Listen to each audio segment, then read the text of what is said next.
Ada suasana berbeda di halaman parkir mobil Mapolrestabes Palembang sejak Rabu 19 Oktober 2022. Halaman parkir yang biasanya dipenuhi mobil para anggota Polres, kini lenggang tidak ada mobil yang parkir. Kondisi ini setelah Kapolrestabes Palembang mengeluarkan instruksi bagi seluruh anggotanya dilarang membawa mobil ke kantor. Semua diwajibkan bermotor atau kendaraan umum.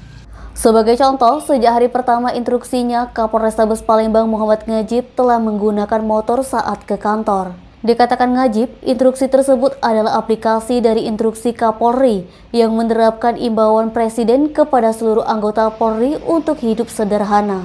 Mengenai perubahan lifestyle anggota Polri, Polrestabes Palembang menggalakkan gerakan bersepeda motor ke kantor yang sudah mulai dilaksanakan setiap personil.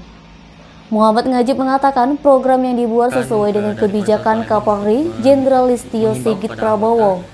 Selain itu, pihaknya juga melihat adanya keterbatasan ruang parkir yang ada di Polrestabes Palembang dalam rangka memberikan pelayanan kepada masyarakat. Ditegaskan Muhammad Ngajib, program ini akan terus dilakukan. Bila nanti dalam perjalanannya ada anggota yang melanggar, akan diberikan teguran untuk pertama kalinya. Kedua kalinya akan diberikan sanksi lain. Dan jika terulang lagi akan diberikan sidang disiplin. Denny, Sumik.co melaporkan.